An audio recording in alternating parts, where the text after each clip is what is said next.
Queridos, a paz do Senhor, hoje estamos aqui para gravar mais uma pré-aula, a pré-aula de número 12, que traz como título Comissão Missionária. Uma aula interessantíssima, que nós como cristãos devemos ter muita atenção, principalmente nós professores.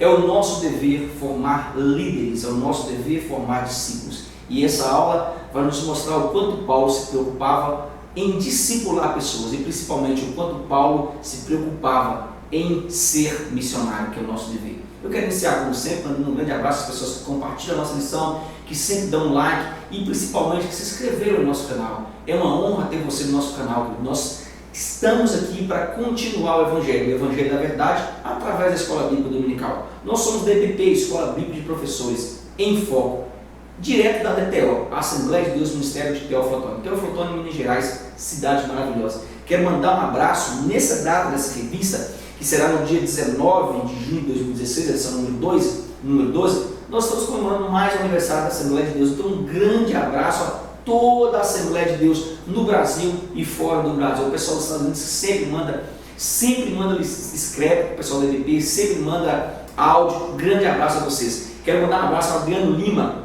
de Piraguá, lá no Paraná, ao Diácono Messias, da Assembleia de Deus de Mossoró, Rio Grande do Norte, da congregação Exam 1. Quero mandar um abraço ao Nilson, a Denise e a Vitória em Santo Amaro de Minas. Grande abraço, muito obrigado pela audiência, por estar sempre estando conosco. Ao Francisco Lima. E quero mandar um abraço ao pastor Luiz Almeida, junto com eles, o evangelista Nilson, da Assembleia de Deus Vale de Hebron, no bairro Ponte Preta, em Magé, lá no Rio de Janeiro, cidade maravilhosa. Grande abraço a vocês, é um prazer ter vocês conosco aqui na EBP. Quero iniciar, como sempre, lendo um tópico, hoje não tem bancado, uma lição muito simples, que vai começar a introduzir a nova revista do próximo trimestre.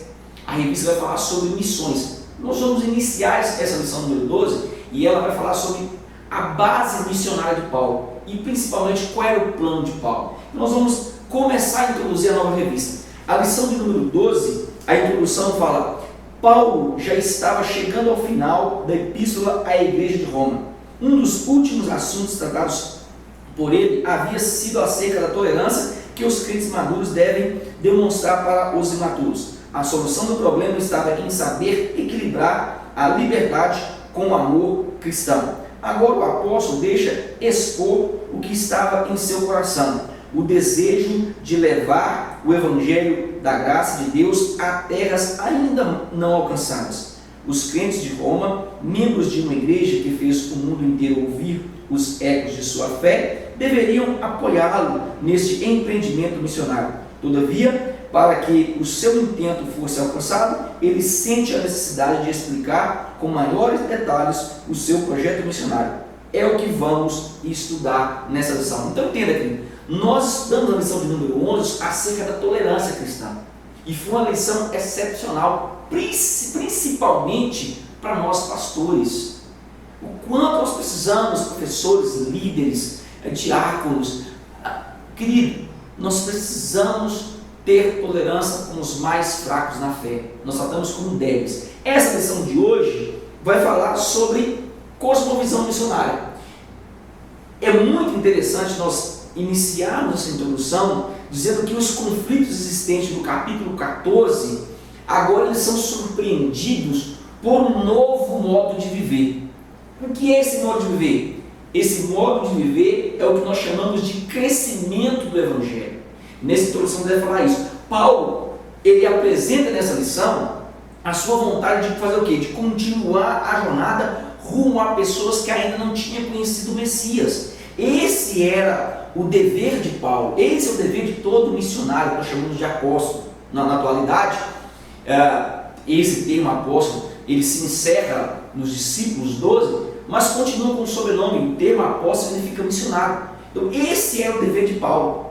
Então entenda, querido, que ele queria que todos conhecessem e todos entendessem que essa missão não pode parar, essa missão não deve parar. Assim como a igreja atual, hoje, também precisa entender que o evangelho não pode ficar à mercê de discussões locais, nem tampouco agarrado em pequenos processos que nós chamamos burocráticos dentro da igreja. A igreja atual precisa entender que o termo evangelho, que nós falamos de evangelho no original, significa boa nova, ela não deve ficar nas quatro paredes. A igreja, o termo eclésia, que significa chamados para fora, já diz tudo o que é missão. Não é feita em quatro paredes, ela é feita fora das quatro paredes. Ela é feita com o que nós chamamos no missionário poeira e disposição. Por que poeira? Porque você precisa entender que você deve andar aos lugares onde ninguém nunca foi, aonde o evangelho não chegou, aonde a boa nova ainda não se fez presente. Esse era o dever de Paulo. E Paulo apresenta agora, nessa introdução, que essa tese deve ser agora empreitada novamente. Por que nós falamos empreitada? Porque muitos se esqueceram de que a boa nova, ela não vem através de bens, mas ela vem através de almas. E é isso que nós devemos apresentar, ok? No tópico de número 1, ele vai falar a necessidade de uma cosmovisão missionária. Ele fala sobre o propósito da missão. Entenda, querido, que enquanto a visão dos discípulos ainda era pequena, olha que interessante. E você pode pegar isso, tudo que eu falei aqui, tudo que eu vou falar aqui, vai estar abaixo do vídeo para que você cole, copie e leve para a sala. Enquanto a visão dos discípulos era pequena, a de Paulo estava além dos seus limites. Por quê? Porque ele ainda estava sendo procurado como transgressor da lei. Paulo estava sendo procurado por sedições políticas. Paulo fazia isso não, querido, mas quando ele chegava, quando ele começava a pregar, tinha tumulto de pessoas. E eles achavam que ele era uma ameaça, assim como Jesus também foi uma ameaça por causa do Evangelho. Então esse termo, sedições políticas, significa levante contra Roma, levante contra o atual governo. E todos os missionários naquela época sofriam com isso. O próprio Jesus sofreu com isso. Então Paulo tinha esses problemas, mas mesmo com tudo isso, ele tinha em mente o amor não só pelo povo judeu, ele tinha o amor por toda a geração que havia caído desde Adão. Então Paulo agora ele queria sair das quatro paredes. Vou te dar uma noção. Paulo foi o primeiro a sair de Jerusalém. Paulo foi o primeiro a enfrentar a filosofia romana, e o que não era fácil, querido. Então Paulo teve uma visão ampla. Há uma discussão entre Paulo e Pedro, e nós sabemos, todos os estudantes da Bíblia que amam a Bíblia sabem que isso aconteceu. Barnabé também discutiu por quê. Pedro acreditava que os judeus, somente os judeus, eram dignos do evangelho de Yeshua. E Paulo disse que não. Paulo tinha dupla cidadania, tanto ele era cidadão judeu, como também ele era cidadão romano. E ele queria levar a boa nova aos romanos. Jesus pregou aos samaritanos. E Paulo havia estudado tudo acerca do Messias para continuar a obra do Messias. Então Paulo traz agora essa visão e ele acha de extrema importância de que todos conhecessem Jesus, desde Adão, desde os caídos de Adão, não só os gentios, mas todos. Então Paulo queria visitar Roma, Paulo queria chegar onde? A Itália, mas ele sabia de que as coisas estavam bem em Roma, porque ele havia recebido boas informações acerca dos crentes, e ele sabia que tudo estava indo bem ali. O que Paulo faz? Paulo agora começa a pregar em regiões onde não havia chegado o Evangelho. Texto bíblico sobre isso, Romanos 15, 20 e o 21, ele diz, olha que interessante esse texto, ele diz: esforço-me deste modo por pregar o Evangelho não onde Cristo já foi anunciado, para não edificar sobre fundamento alheio. Antes está escrito: hão de vê-lo aqueles que não tiveram notícia dele, e compreender os que não tinham ouvido a seu respeito. Então Paulo ele faz o que nós chamamos aqui, o termo original significa iorkoutam. O que é iorkoutam? Significa servir como sacerdote. Ele oferece a sua própria vida como sacrifício. Yeshua foi sacerdote, porque ele ofereceu-se como sacrifício. O sacerdote, quando tinham que matar alguém na cidade, a primeira pessoa que eles matavam era o sacerdote, porque ele tinha o respeito de todos os povos, de toda a circunvizinhança. Então ele agora se coloca como sacrifício. Eu acho interessante que Paulo chega a dizer assim: eu me ofereço tanto a judeus e eu me torno anátema, eu me torno maldito. Se necessário fosse que eu me separe de Cristo para que eles se salvem, eu me ofereço. Há em Paulo o mesmo sentimento de Jesus, de que eu pereço, mas desde que eu salve muitos. Isso é muito interessante. Então entenda, querido, que ele se coloca agora como parte de um dos ministérios mais importantes existentes na igreja. Qual é esse ministério, pastor Elias? O ministério de missão, querido. Esse ministério pode parar tudo na igreja, só não pode parar a missão. Pare construção, pare carro novo, pare salário de pastor, pare salário de instrumento, pare tudo, querido. Mas missão não deve parar. Esse é o recado de Paulo. O tópico de número 2, ele vai falar sobre o agente da missão. E ele diz que o apóstolo diz que o seu ministério de evangelismo era instrumentalizado pelo Espírito Santo. Entenda uma coisa. Isso é muito interessante. Eu vejo as pessoas distorcerem e levarem ao extremo que eu vou falar aqui. Tem pastores que eles invertem o que eu vou falar aqui. Isso é um perigo muito grande. Você pode ter o maior método de pregação na igreja. Você pode ter os maiores levitas. Você pode ter a maior equipe de ação social na igreja. Mas entenda uma coisa, querido. Ela é ineficaz se não tiver a ação do Espírito Santo. Se não for guiado pelo Espírito Santo. Então Paulo agora ele chama a atenção da igreja de Roma a voltar-se para um único propósito. O que é esse propósito? O propósito da oração. Por quê? Porque só assim todos estariam engajados em buscar o Espírito Santo, querido. É na oração que nós buscamos o que nós chamamos de Ruach HaKodesh, que significa aquele que abraça, aquele que nos envolve. Quando nós estamos orando, nós não temos tempo para discussão. Quando nós estamos orando, nós não temos tempo para picuinha. Quando nós estamos orando, nós somos mais centrados em visão missionária. Então Paulo chama a todos a se engajar num projeto de oração.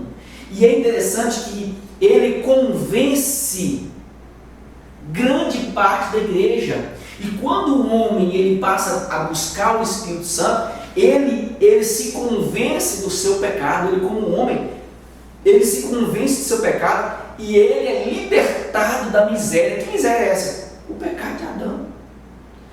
Querido, é necessário que nós todos os dias nos entregamos ao Salvador. Por quê? Nós estamos num corpo de pecado. E esse corpo de pecado vai sempre nos levar à raiz do velho Adão. Então Paulo chama a igreja a orar, a buscar o Espírito Santo. Tese bíblica sobre isso. João 16, o versículo 7 e 8. Olha o que diz o texto. João 16, 7 e 8. Ele diz: mas eu vos digo a verdade. Convém-vos que eu vá, porque se eu não for, o Consolador não virá para vós outros. Se porém eu for, eu vou enviarei. Quando ele vier, convencerá o mundo do pecado, da justiça e do juízo. Então quem convence o mundo do pecado? Querido, não é um estudo acadêmico do pastor Elias, não é uma videoaula da EBP, não, querido. É o Espírito Santo. Nós somos apenas instrumentos dele. E eu vou falar uma coisa que eu fico chateado que eu vejo na igreja. O povo usa um negócio de nós somos canal. Ninguém é canal aqui não, querido. Canal da macumba. Foi um pregresso aí da igrejinha que trouxe esse termo canal, porque ele era macumbeiro, trouxe para o meio secular, para o meio evangélico. Isso é do meio secular, querido. Canal da macumba, onde só entra e sai. Agora instrumento não, instrumento está sendo usado 24 horas. Instrumento é casa. Quem tem um instrumento sabe do que eu estou falando. Você é apaixonado por ele. E você quer tocá-lo, está com ele a todo momento. O instrumento, ele nunca deixa de ser usado. Agora o canal, não. Então vamos converter esse termo canal em instrumento de Deus. Então Paulo diz que nós precisamos do Espírito Santo para que ele nos guie, ele convença o homem. Nós somos instrumentos. Eu posso ter uma bela oratória, eu posso ter uma bela hermenêutica, eu posso ter uma bela homilética. Eu posso ter uma bela, querido, quantas pessoas eu vejo com uma bela, uma estrutura fantástica nos irmãos, mas que não geram vida. Eu posso pregar e inúmeras pessoas chorarem, mas se não houver conversão, o que adiantou? Esta é a pergunta que você deve fazer em sala. Você não é ninguém, você pode levar o estudo acadêmico que eu estou passando para você aqui agora, você pode levar todas as teses, todos os textos em hebraico e grego, mas se você não orar, se você não buscar, para que o Espírito Santo te conduza a uma aula, você é fadado ao fracasso, ou seja, você é um fracasso. Então faça o que Paulo está falando, busque o Espírito Santo, para que você seja bênção, e você seja instrumento para que alguém se converta. O tópico de número 3, ele fala sobre a esfera da visão. Então, enquanto aqui ele fala sobre, o tópico número 2 ele fala sobre o agente da missão, agora ele fala sobre a esfera de que ela atua. Entenda uma coisa, que o plano de Paulo, querido, era ir aonde? A Espanha. Por que Paulo queria a Espanha? Fala isso nesse tópico número 3. Paulo queria a Espanha porque a Espanha ela estava no extremo ocidental do mundo civilizado. Paulo ele tinha visão que os outros discípulos não tinham. Enquanto os discípulos estavam querendo ficar num terreno pequeno, e num terreno somente as bases de Jerusalém, Paulo queria ganhar o mundo. Quantos pastores não querem crescer? Quantos professores não querem crescer, não querem fazer curso de aperfeiçoamento, não querem fazer carpete, não querem fazer o que nós chamamos de curso de teologia? Por quê? Porque o nível dele é pequeno. Quando nós começamos as videoaulas, as pessoas riam da nossa cara e falavam, vocês estão ficando loucos, vocês vão gravar para quem? Eu falava, vou gravar para 30 professores da minha igreja. Nós somos 130 igrejas no campus. Eu falei, se cada professor de uma igreja ver o nosso vídeo, serão 130 visualizações. Eu comecei o vídeo esperando 30 visualizações.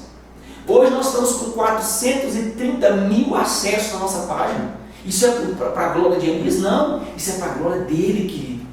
Então entenda, a nossa visão tem que ser grande, a minha sala tem que crescer, a minha igreja precisa crescer, não é em financeiro, mas é em espiritual, querido, é em base missionária. Eu preciso ganhar pessoas para Jesus. Inverteu-se o que eu falei aqui no início, inverteu-se os termos. Antigamente era uma pessoa para ganhar 40, agora são 40 para ganhar um. Olha que ponto nós chegamos, onde o evangelho é totalmente livre. Nós estamos num país laico. Nós precisamos rever nossa cultura, querido.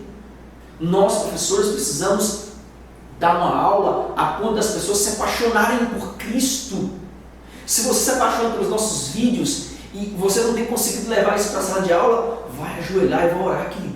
Então Paulo agora, ele pretende levar o plano à Espanha, porque era o extremo ocidental do mundo civilizado. Paulo pretendia que o evangelho chegasse até lá. É interessante que a Espanha, ela possuía muitas personalidades ilustres e líderes influentes no mundo romano. Lá tinha Lucano, lá tinha Marcial, lá tinha Adriano. Que Paulo queria que eles ganhassem dinheiro? Não. Paulo queria que todos pensassem que o cristianismo pudesse avançar muito além do ambiente de Jerusalém. Paulo queria não fama, mas o que Paulo queria era que todos conhecessem que Jesus tinha um conceito filosófico e que não eram só as pessoas de níveis baixos que conheciam Jesus, não, mas as pessoas de nível alto, as pessoas de níveis altos também foram libertas por Jesus. Olha o caso de Nicodemos, olha o caso de José de Arimateia, olha o caso do próprio Paulo. Tinha-se uma cultura naquela época de que Jesus só pregou para pobres.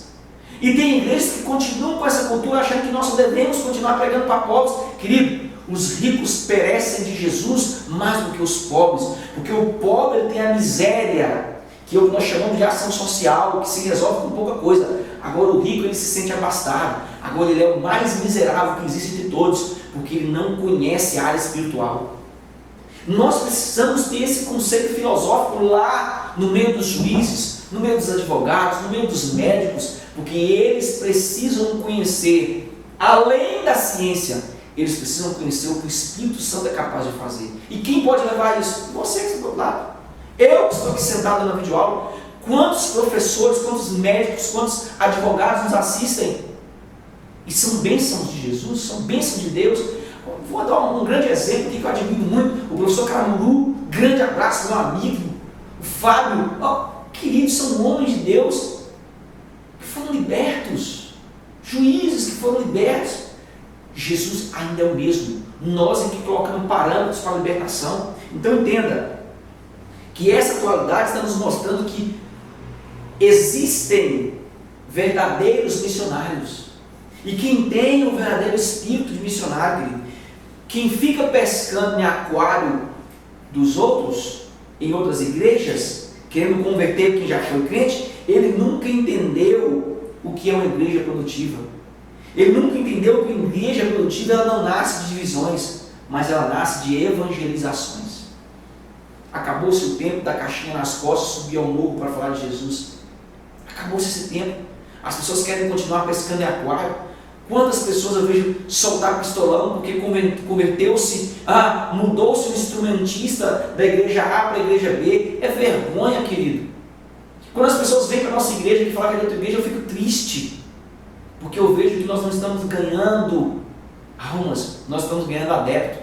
Eu não preciso ter o melhor louvor, eu não preciso ter a maior equipe de pastores. O que eu preciso é ter evangelistas, o que eu preciso é ter homens apaixonados por missão. Essa é a base da igreja. O tópico de número 2, ele vai trazer como título a necessidade do planejamento missionário. E ele entra estabelecer bases. Romanos 15, 27, tem um texto fantástico que diz: isto lhes pareceu bem, e mesmo lhes são devedores, porque se os gentios têm sido participantes dos valores espirituais dos judeus, devem também servi-los com bens materiais. Entenda uma coisa, se nós gentis recebemos o Evangelho, que significa bênção espiritual de Jerusalém, olha que interessante, o mais natural era que nós mandássemos Jerusalém agora, nós chamamos de ajuda financeira. Eles precisam? Não, mas nós devemos enviar, porque nós devemos pagar missionários para ir lá, que é o que nós chamamos de bênção material. Por quê, querido? Isso nos leva a uma dimensão de que o nosso dever é investir em missão, tanto no Brasil como fora do Brasil, principalmente em Jerusalém. Por quê? Porque nós somos devedores dos mesmos. Eu vejo tantos pastores investindo em Colômbia, investindo em África para mostrar miséria, para ganhar dinheiro, mas eu nunca vi ninguém montar uma base em Jerusalém para evangelizar o judeu. Se o evangelho veio de lá e chegou até aqui, até nós, miseráveis homens gentios que não mereciam nada, houve um investimento de alguém para que nós, os gentios, conhecêssemos. Então agora o nosso dever é investir em missionários para que Jerusalém conheça quem é Jesus. Eles não acreditam. Como existem judeus que estão sendo libertos agora. Como existem judeus que estão reconhecendo o Messias como Messias. É o nosso dever, querido. Querido, o quanto eu vejo pessoas se apoiarem na promessa, dizendo assim, mas a Bíblia disse que aquele povo é um povo duro, raça dura, e eles não...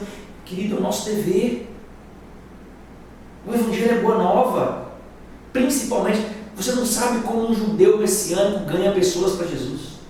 Você não tem noção como eles convertem a festa que é.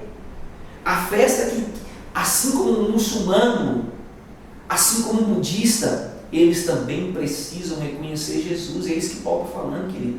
Nós somos devedores dele no campo material, que nós não estamos vendo ninguém para lá. Então, as bases missionárias existentes hoje, elas são um projeto de um homem que tinha visão há muitos anos atrás do reino de Jesus, de Yeshua. Quem é esse homem? Paulo. Então a palavra propento, olha que interessante, ela significa encaminhado por vós. No hebraico significa tzedakah.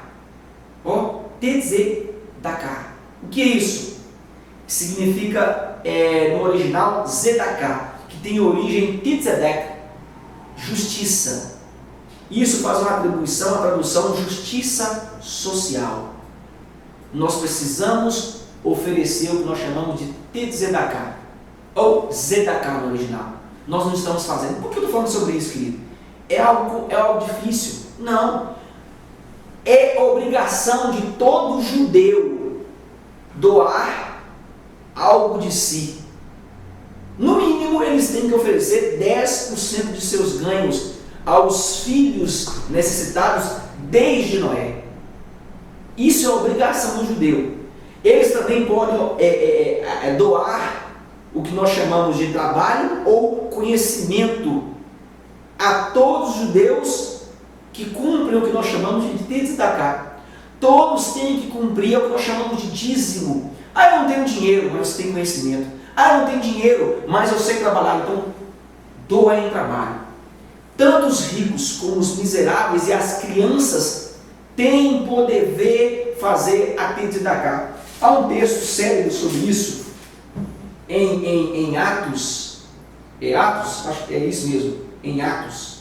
Se não me falha a memória, deixa eu achar esse texto célebre que fala sobre isso. Atos 24, versículo 16 e 18, ele diz, 16 e 18, diz: por isso também me esforço por ter sempre consciência pura diante de Deus e dos homens. Depois de anos, vim trazer esmolas à minha nação e também fazer oferendas. E foi nesta prática que alguns judeus da Ásia me encontraram, já purificado um tempo, sem ajuntamento e sem tumulto. Paulo está explicando que ele tinha por dever oferecer o mínimo, que era o quê? Tzedakah, era estudo. Era o que nós chamamos de conceito filosófico, era evangelho. Muitas pessoas estão sendo falhas hoje. Eu quero mandar um grande abraço ao meu amigo, o professor Jefferson, lá de Sorocaba, que houve uma grande perseguição, e há uma grande perseguição, escuta isso aqui, querido, há uma grande perseguição nas igrejas atuais aos teólogos. Por quê? Porque os homens têm medo de estudar, têm preguiça de estudar, e quando eles sobem no público, dizem assim: o quanto é difícil pregar aqui, porque aqui tem muitos teólogos. Toma vergonha na cara e vai estudar. O que há de perseguição nas pessoas que gravam vídeo, eu vejo isso. Persegue o Fábio Segantini, persegue o professor Caramuru, persegue o professor Luiz Henrique, querido, persegue o Jefferson, o querido da EBD em Cristo. Há pouco tempo, eles não querem parar de fazer vídeo aula. Sabe por quê? Porque as pessoas têm preguiça de estudar e começam a perseguir aqueles que fazem vídeos. Querido, nós não ganhamos nada com isso, não, pelo contrário, nós gastamos com isso. Eu deixo o bem-estar da minha família, eu deixo o bem-estar do meu filho, eu deixo de assistir televisão com meu filho, brincar com meu filho que está gravando aula. O professor Gerson também deixa, o professor Caramuru também deixa, o professor Fábio Segantinha, a família maravilhosa, deixa os seus afazeres para gravar uma videoaula, para que nós possamos facilitar e sintetizar a revista, para que você possa levar o melhor para a sala de aula. E eu vejo professores ainda dão um like negativo nas lições dos professores. Querido, converta-se ao Evangelho, converta-se a tempo de nós entendermos de que tudo que vier ao nosso alcance hoje é para o bem-estar da obra de Deus, e nós precisamos colaborar para o crescimento, seja ele com vídeo, seja ele com slide. Um grande abraço ao Ismael Pereira, do www.escoladominical.com. Quantas vezes o Ismael já me ajudou, querido? Quantas vezes o Ismael, o Fábio, o Caramuru já me ajudaram com lições? Então é o nosso dever como representantes de Cristo nessa terra, espalhar boa nova, querido. Não perseguir, não criticar. Ok, querido? Já no tópico de número 2, item 2, ele fala sobre estabelecer intercâmbio. Paulo vai falar que não era um calor na obra missionária. Entenda isso aqui, querido. O que você vai discutir quando você vai lá nesse tópico? Entenda uma coisa. Existe sempre um propósito base no Evangelho. E qual é o propósito base no Evangelho? É a interação e a formação de famílias. Essa tese que Paulo vai colocar nesse tópico, você deve colocar, de preferência você pare a sala de aula e pergunte qual é o propósito base do Evangelho missionário. Qual é? Esse propósito, eu até grifei de vermelho aqui no computador, que o propósito base é a interação e formação de família. Isso deve ser espalhado, querido. Por quê, querido? Ninguém vive sozinho. Deus fez o homem interdependente, Ele não fez o homem independente. É interessante que Yeshua, quando Ele esteve na terra, Ele chegou e viu o povo todo em tribo.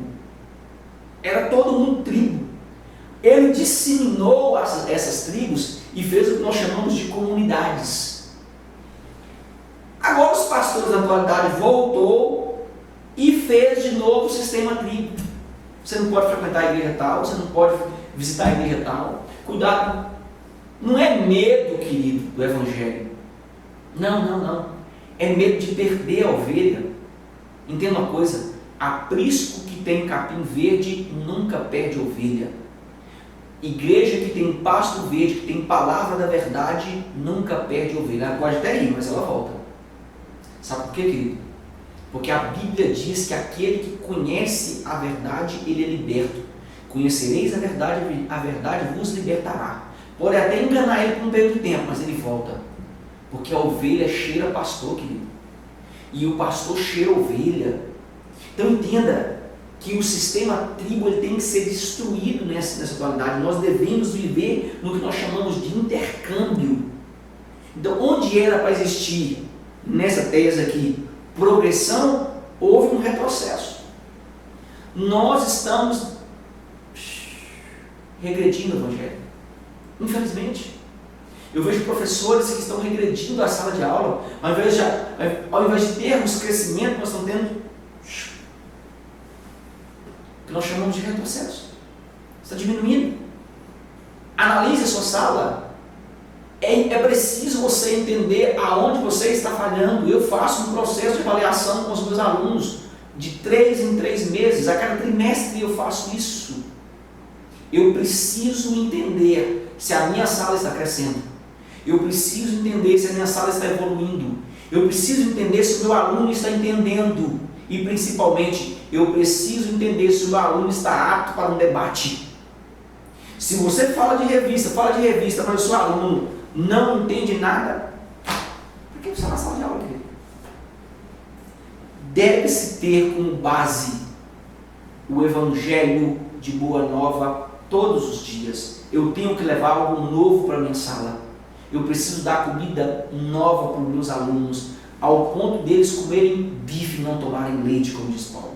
Ok, querido? No tópico de número 3, ele vai falar sobre a necessidade espiritual na obra missionária. O tópico número 1 fala assim, a necessidade de cobertura espiritual. Esse tópico é fantástico.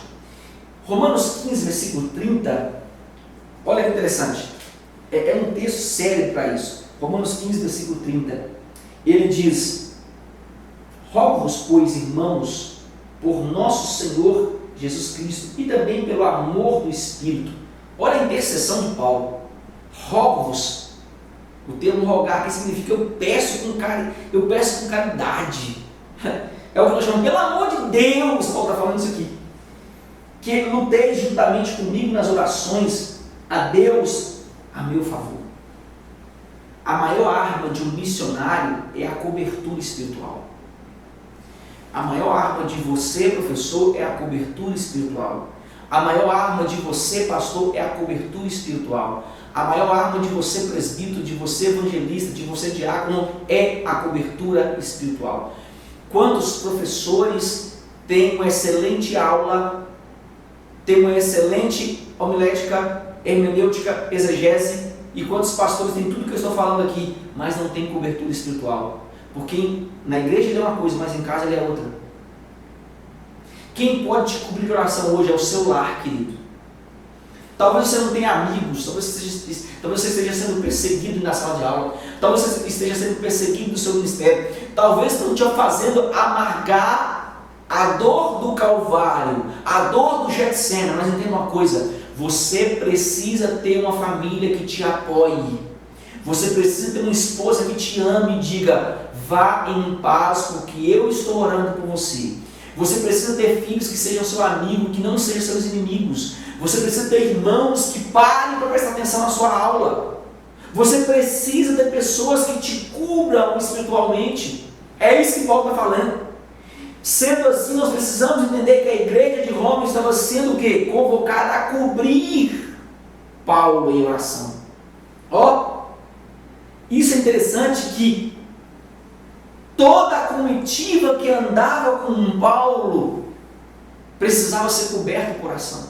Paulo está pedindo por caridade, rogo-vos. que me cubra de oração, ao meu favor. O termo usado no original aqui significa sinagosisastai.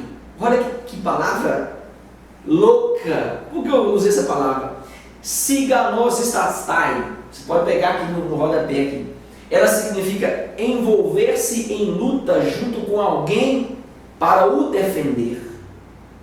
Paulo vai usar esse texto em Efésios 6, 12. Efésios 6, 12, ele vai dizer: porque a nossa luta não é contra a carne, ou sangue, e sim contra os principados e potestades, contra os dominadores desse mundo tenebroso, contra as forças espirituais do mal nas regiões celestiais. Paulo está dizendo, você não deve brigar com ninguém que está ao seu lado. O termo sinagosistai significa sinagonizastai, olha que palavra magnífica, significa tem alguém que lute com você, tem alguém que se envolva para te defender, tem alguém que te cubra enquanto você estiver evangelizando, tem alguém que te cubra enquanto você estiver dando aula, tem alguém que te cubra enquanto você estiver louvando, tem alguém que te cubra enquanto você estiver pregando. Nós precisamos ter pessoas assim, querido. É o nosso dever ter pessoas que orem, que busquem a Deus em nosso favor. Você precisa montar um grupo de oração. Você, professor, que não tem um grupo de oração. Você, cantor que está me ouvindo, que não tem um grupo de oração. Você, pastor, que não tem um grupo de oração. Você, diácono, presbítero, evangelista, que não tem um grupo de oração, querido, o seu ministério está fadado ao fracasso. Você que não tem uma esposa que ora por você, pelo contrário, ela jamais quis que você fosse pastor. É o momento agora de você interceder por ela para que Deus a transforme. É o seu momento para com Deus, querido. Entenda isso. Nós temos que lutar contra principados e dominadores desse mundo tenebroso da palavra de Deus. E o tópico de número 2 do item 3, Paulo fala a necessidade do refrigério espiritual. Querido, entenda uma coisa. Missões envolvem conflito espiritual e muitas vezes lágrimas. Preste atenção nesse tópico. Eu notei algo. Deus me incomodou para anotar isso aqui. Deus me incomodou no literal para anotar isso aqui. Você que encara uma sala de aula, você que encara um pastorado, você que almeja o episcopado, entenda uma coisa. O fim de uma vida missionária, e em todos os termos, eu vou colocar missionário não é só aquele que vai para o campo, não. É aquele que dá aula, é aquele que prega, é aquele que para um sinal para distribuir um folheto, é aquele que faz uma videoaula. Um grande abraço aos amigos que são missionários. O fim de todos esses termos que eu estou usando aqui é sempre a morte do corpo. Tem dia que nós chegamos em casa, parece que nós levamos uma surra de pau. Tem dia que nós chegamos em casa e nós choramos. A perseguição é tão grande que tem dia que nós chegamos em casa e dá para parar com tudo e falar assim, para que eu estou fazendo isso? A mesma dor que você sente é a mesma dor que eu sinto, que os professores também sentem, que os pastores também sentem. Eu vou falar aqui como professor e como pastor de agora. Nós sentimos o que nós chamamos de SDC, síndrome depois do culto. O que é a síndrome depois do culto? Você prega e pessoas são maravilhadas, pessoas são curadas, pessoas são libertas, famílias são reconstituídas, mas no íntimo você chega em casa, você está sozinho e você chora no travesseiro. SDC, síndrome depois do culto. Você pode procurar o melhor professor, você pode procurar o melhor pastor, o melhor preleitor, todos eles vão dizer, para mim, eu saio do púlpito como se eu não fosse ninguém. E o que eu faço, Elias, para que isso mude? Você precisa dizer, eu realmente não sou ninguém, mas eu entendo que a ação do Juan Marcos, ela deve me envolver, para que primeiro a palavra me contagie, e depois contagie quem está necessitando. A síndrome depois do culto, ela pode até vir, mas eu preciso entender que o Espírito Santo está comigo na minha cama. Ele está comigo quando eu levanto. E a tristeza da síndrome depois do culto não pode me abalar, porque ainda existem pessoas que precisam ouvir a boa nova. Satanás pode até me atacar, mas ele não ganhou a batalha. Então entenda que o fim da vida missionária, ela é sempre morte do corpo. Ela é sempre batalha espiritual. Ela não tem grande reconhecimento, ela não tem bajulação, ela não tem holofotes, ela não tem divulgação na mídia. Ela não tem, querido. Ela é cheia de lágrimas, como diz Paulo. Ela é cheia de tempestade. Mas entenda uma coisa: quando nós nos envolvemos na mesma, nós entendemos que nós somos chamados não por dinheiro, não por fama, mas por amor. Mata o nosso corpo, mas a nossa alma, o nosso espírito, ele é do Altíssimo. Entenda isso. Por quê? Porque a obra, ele mesmo foi quem começou. E ele é quem determinou que todos nós, professores, pastores, líderes, diáconos, evangelistas, membros de banco, ele é quem ordenou que todos nós fôssemos. Base bíblica para isso, professor Elias. Marcos 16, versículo 15, tão consagrado por todos os obreiros, diz: e disse-lhes: ide por todo o mundo e pregai o evangelho a toda criatura. Não foi o pastor Elias que falou, não foi o próprio Jesus. Ele nos confiou a boa nova. Os anjos queriam pregar, mas ele não deixou. Ele deixou para mim e para você. Não foi só para Paulo, não foi só para Pedro, não foi só para João. Foi para você que se sente fraco, foi para você que se sente no zero à esquerda, o cocô do cavalo do bandido que não entrou em cena. É para você que se sente no zero ninguém. Jesus lhe confiou algo que muitas pessoas criam, mas foi você. Você não está de pé hoje na sala de aula porque você é o cara. Não. Você não está de pé na frente de uma igreja para pregar porque você tem bons antecedentes. Você não está de pé porque você tem boa eloquência, boa homilia, boa homilética, boa exegese. De maneira nenhuma. Você está de pé porque o Espírito Santo tem te sustentado para que a obra continue. Porque Ele é fiel, querido. E o que seria de nós se não fosse o Espírito Santo? O que seria das nossas aulas se não fosse o Espírito Santo? O que seria das nossas pregações se não fosse o Espírito Santo? O que seria da escola bíblica dominical se não fosse o Espírito Santo? Satanás tem tirado a muitos e colocando na nossa mente que nós não somos dignos. Mas eu quero te dizer uma coisa: Cristo pagou por você e Ele vai cobrar de você. Conclusão diz: nessa lição vimos uma das grandes razões que levou o apóstolo a visitar a igreja de Roma. Não era apenas uma visita fortuita, mas algo planejado. O seu alvo era o estabelecimento de um ponto de apoio para o seu empreendimento missionário.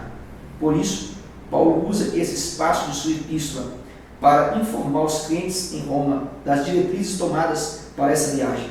A igreja de Roma, que não tinha Paulo como seu fundador, teria a oportunidade de ver como trabalhava e apoiar aquele que foi, sem dúvida, o maior missionário da história. O nosso dever é entender missão. O nosso dever é fazer missão. Há um quadro fantástico de perfil de menos evangelizados. O percentual de crentes na atualidade é menos de 2% de cristãos, diz o texto que a pobreza, cerca de 80% das pessoas mais pobres do mundo ainda vivem nessas áreas. As forças religiosas, a grande maioria, ainda constitui-se de muçulmanos, budistas e hindus. É triste, querido. Há o que nós chamamos de reviravolta no Evangelho. Enquanto Jesus evangelizou os mais pobres, hoje, se nós observarmos, a grande maioria dos países mais ricos do mundo é cristã. A própria revista diz isso. Éramos para atingir a classe mais pobre. E hoje, por incrível que pareça, só estamos atingindo os mais ricos. Por quê? Será que Jesus nos mandou pregar para riquezas, para nobres? Não. Ele nos mandou o Evangelho de Boa Nova. O Evangelho de Boa Nova é a toda criatura. Ide a todo mundo e pregar o Evangelho a toda a criatura. E todos os que crerem e for batizado será salvo. Me despeço de você, deixando um grande abraço, uma excelente aula, e que o Espírito Santo te conceda uma aula magnífica para você entender o que é uma aula acompanhada do Espírito Santo. E ele vai te revelar coisas que você ainda não viu, e coisas que você nunca falou, vai surgir nessa aula. Eu creio em nome de Jesus. E a Shalom.